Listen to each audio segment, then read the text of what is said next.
door was wide open for him. And I honestly, I don't remember what happened. Did they have a meltdown?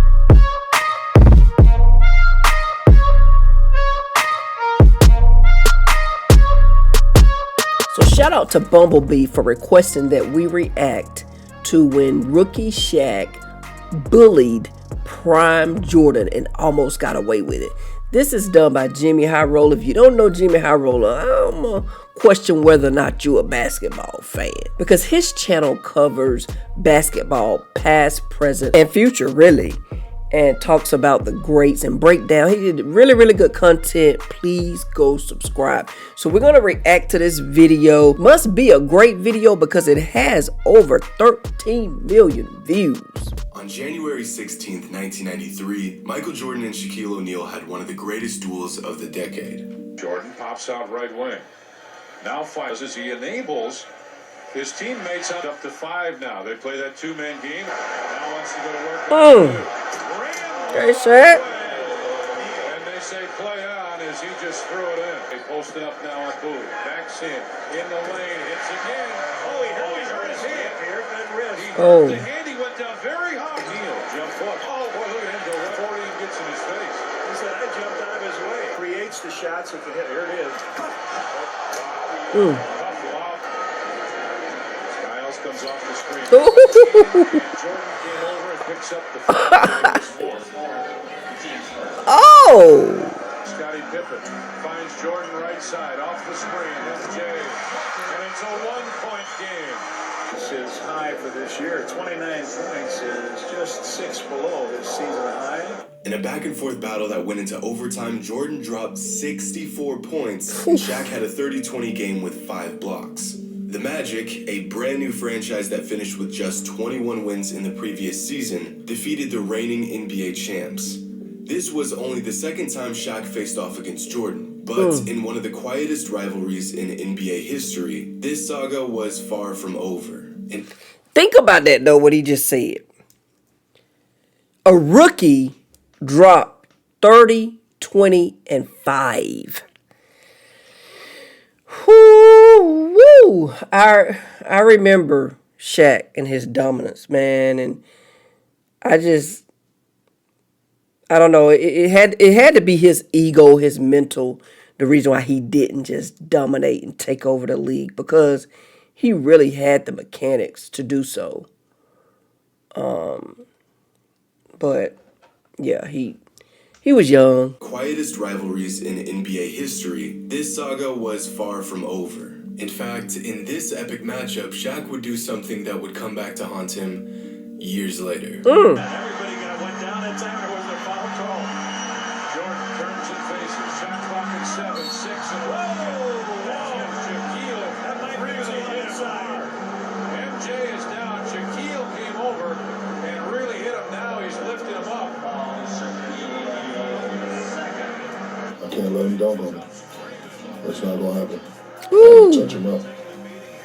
That's why I'm not getting dunked on. That'll be a poster forever, because Mike was the man at the time. So when I go to help him up, he said, don't let it help nobody up. Great foul. Don't do that. I don't need your help. But I'm coming back. Don't you worry. So Jordan wouldn't let him help him up. I ain't know that. I never knew that. He said, but I'm coming back. So Shaq goes to help him up. He said, no, man, don't do that. I'm pretty yeah, that was respect too, though. Oh, wow. He delivered a blow on that. While driving to the basket, MJ gets hammered by Shaq, a tactic that was just as much psychological as it was physical. Yeah. Ever since Shaquille O'Neal stepped onto a basketball court, his message was to prove he was bigger and stronger than everyone else. That no matter how hard you came at him, he would come back 10 times harder. But in his attempt to get inside Jordan's head, Shaq inadvertently sparked a fire inside MJ that would later lead to a career-altering decision. In the early 90s, Shaquille O'Neal bullied his way into NBA superstar status like no other rookie had done before. In his first 10 games, Shaq was putting up stat lines that no 20-year-old rookie should be putting up. The basketball world knew he would be good, but this good, this early, was unheard of. In 1996, Shaq made the 50 greatest players in NBA history list in just his third season at the age of 23. To put this into perspective, the youngest player in last year's All-Star game was 22. At the moment, these are the best 23-year-olds in the NBA. It would be an impossible stretch to say that any of these players would be considered a top 50 player of all time. Right. In fact, only 2 of them have an all-star appearance. Jalen. And yet, at this point in his career, Shaq was on the same list as the best players to ever lace up. But no matter how incredible Shaq was, as long as Jordan was in the league, he would be an afterthought in regards to the best player in the NBA. The conversation is always Kobe versus Michael, but while Kobe was trying to earn a spot on his high school's varsity team, Shaq was busy trying to dethrone a prime Michael Jordan. And after losing again and again and again, Shaquille O'Neal actually succeeded. After the 1992-93 season, Mike took his infamous break from basketball, leaving the door wide open for Shaq to take over the NBA. Just one season into the league, Shaq and the rest of the world were taken by surprise when a prime Michael Jordan retired from basketball. And with Jordan busy playing baseball, Shaq asserted himself as the most dominant player on the planet.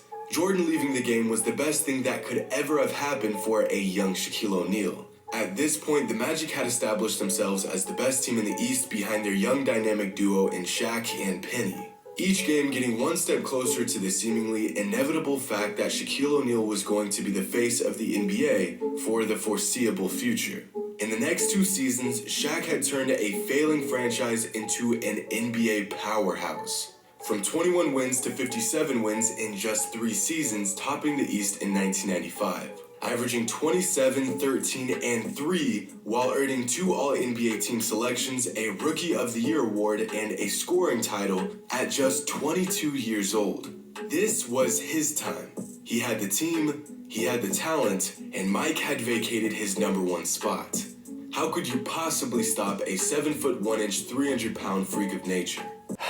That's something, because now that I'm sitting here thinking about it, the door was wide open for him. And I honestly don't remember what happened. Did they have a meltdown?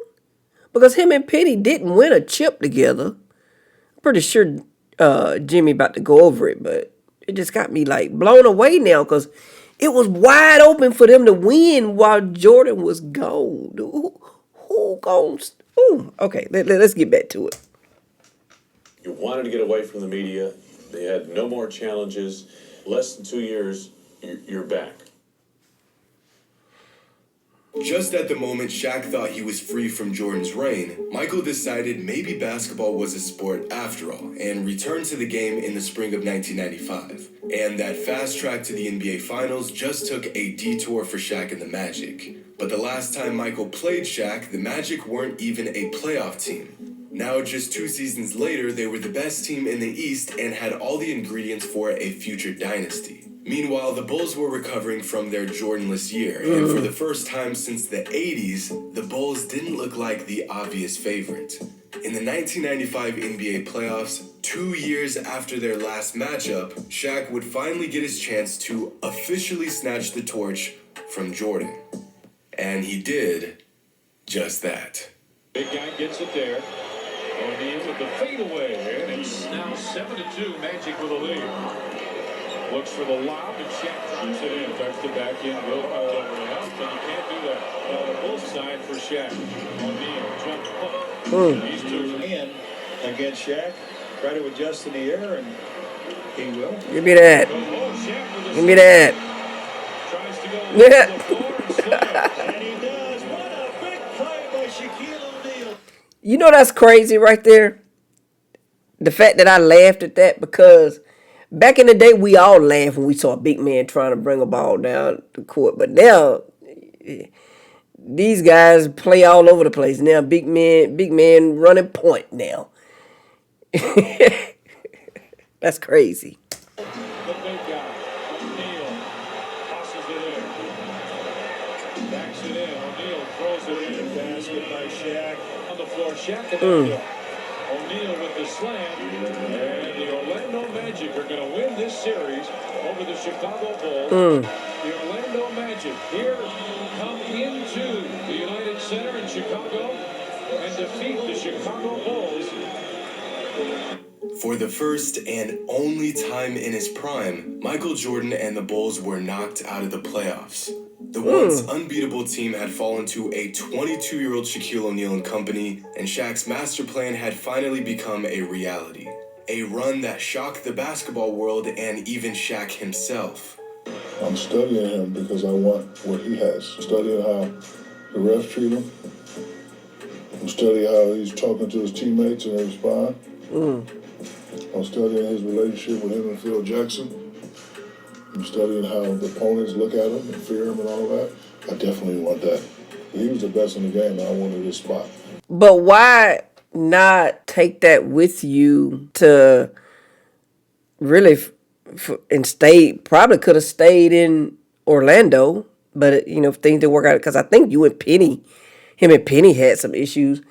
But most definitely when you got to Los Angeles with Kobe, why you didn't take his leadership style with you then? How? Because you said you watch how he was with his teammates and stuff. You should have took that with you. You apparently, you and I get it. When you're young, you take in stuff and you don't really, adhere to everything that you need to. So I get it. But I just thought about that listening to him saying you studied him. But then yet you had beef. I want to say you and Penny, I think, if I'm remembering correctly, I think that him and Penny had some issues, and then most definitely him and Kobe had some issues. We didn't hear about Jordan's issues until they retired, and then people started, saying little stuff, but they were able to keep it together for the purpose of their goal, and that's winning a chip. So, I don't know, it's just something I thought about just listening to him talk. Keep in mind, this is a Michael Jordan a season and a half removed from basketball and only 25 games into his return to the league. A 32-year-old MJ who hadn't quite gotten his touch back and was still adjusting to the hardwood, and he's putting up 31 and 7 a game on one of the best teams in the league. But none of that mattered to Shaq because in just his third season, he became the only man to ever knock off Michael Jordan in his prime. The kid that wanted to be Jordan had beaten Jordan. And that's why I said, what happened? Because he had it. It kind of made me want to go back and study Shaq and his trajectory of the league. Like, what happened? Because he was so dominant. And which is why when he went to the Lakers, I was team Shaq. I was never team Kobe while he was there. Because, he was here before Kobe. He had already established his dominance with the Magic. So I was already team Shaq. But now I'm wondering, it just had to be his ego. Had to be, because he had everything else. He always had a decent squad with him. Had to be his ego. And it would be nice and fitting if the story ended right here. A young Shaquille O'Neal dragging a once terrible team to their biggest playoff success in the organization's existence, slaying the once unbeatable monster in Chicago. But if there's one thing we've learned about basketball in the 90s, Michael Jordan always gets the last laugh. Facts. Following their defeat to the Magic, Michael Jordan and the Bulls went on their 1996 revenge tour, absolutely bullying their way through the entire league, breaking multiple NBA records and winning the most games in a single season at the time. A reminder to the NBA that Michael Jordan and his squad were still the best basketball team on the planet. But behind this return to glory, an underlying motive for their success was driving Jordan to get back to that rare moment of failure in the previous season. To get revenge on the only man to beat him while he was on top. Following a regular season where the Bulls won 2 of 3 matchups against the Magic, once again, Jordan and Shaq were set to face off in the playoffs, this time in the conference finals to decide who would go on to fight for a championship. Shaq thought it was his time, but Mike had to remind the Diesel that his time was up. Michael has seen his teammates rise to the occasion, playing with the fire and determination that is the Bulls' one win away from a trip to the finals. But one giant roadblock still stands in the way. お前はもう死んでいる。何? What was that?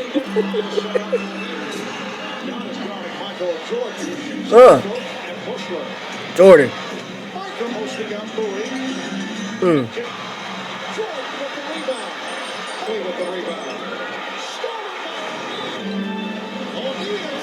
Okay, Shaq. Ooh. Doesn't get an opportunity here. There's the heart. Did Shaq ever do a dunk contest? I don't think so. Yes. Jordan to the fade at 6.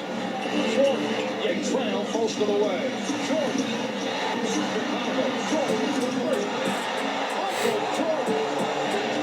With the pull-up. Yes.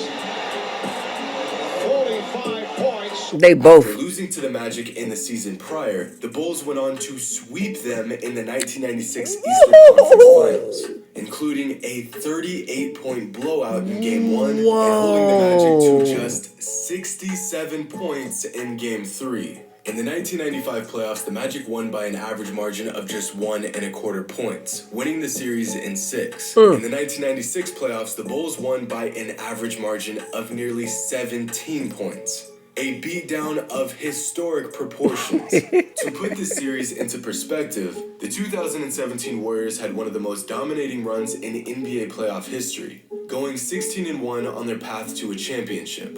In the finals, they nearly swept the Cavs, winning by an average margin of just 8.5 points. Jordan and the Bulls didn't just beat the Magic. They absolutely buried them in their own building. But despite getting swept, Shaq still held his own, putting up numbers that make you wonder how such a great player on a 60-win team could get walked like this. Oh, yeah. They were playing the best player to ever touch a basketball on the best team in league history. But Jordan's beatdown on Shaq doesn't end there. See, from 1992 to 1996, the Orlando Magic were quickly becoming one of the best teams in the league, getting better every single season. They had a prime Shaq, a prime Penny Hardaway, a borderline all-star in Nick Anderson, and a 3-time champion in Horace Grant. The most lethal offense in the NBA, and they were fresh off of a finals appearance. They had all the tools to make a run at a championship for several seasons. But, of course, this never happened. Despite finding success in Orlando, Shaq took his talents to LA, and, of course, the rest is history. But one of the biggest what-ifs of 90s NBA is the Shaq and Penny duo. The idea of Shaquille O'Neal taking a new, underwhelming franchise to the promised land and rising up as the new face of the league. Now, there are several reasons as to why Shaq left the Magic, but one that is rarely addressed was his virtually unspoken rivalry with Michael Jordan. Was Shaq dodging Michael Jordan? Well, I wouldn't go that far. But the Diesel was, without a doubt, shaken up by MJ and the Bulls. His ego was hurt, and he knew that as long as he was in the East, and as long as Jordan was playing basketball, he would never be the guy. But, in hindsight, Shaquille O'Neal's shortcomings at the hands of Michael Jordan were actually a blessing in disguise for his career. Because after going toe-to-toe with MJ, every other player, every other team was, in Shaq's words, barbecue chicken. Mike is the guy that taught me how to go to the next level. Walking off the court, Mike grabbed me and said, before you succeed, you must first learn to fail. And that helped me out when I made the move to LA and kept failing, and came to the point where we got to win. So that's how I became who I am today. So, although we can thank Michael Jordan for dismantling this team and stripping us from the most lethal young duo of the 90s, we can also thank MJ for running Shaq out of Orlando and giving us this. Some rivalries have been cemented in history books because of the impact they had on the game. Others were so subtle that they virtually went undetected. With MJ out of the picture, a young Shaquille O'Neal thought he had the league on lock, that the throne was his for the taking. But Michael Jordan gave him a harsh reminder that the crown wasn't his quite yet. Hope you guys enjoyed, and as always, until next time. Jordan came back. So I went and looked it up, and it's really deeper. Now, I know Jordan stopped Shaq as well. I'm not taking anything from that, from what this video pointed out. I know Jordan got his get back, right? But it was deeper than that, because the year that Jordan retired, Shaq and Penny got swept by Indiana in 94. First round. And then when he came back, and then they, battled him as shown in this video, and they went to the finals, they were swept by the Rockets in the finals. So Shaq, I think a lot of it had to do with his ego or whatever that was going on with him. He was his enemy as well as Jordan. Jordan stopped everybody, obviously. But he was his enemy as well. But yeah, this was a good one. Glad we checked it out. Don't forget to like, comment, subscribe to the channel if you're new. As always, stay safe. On to the next one.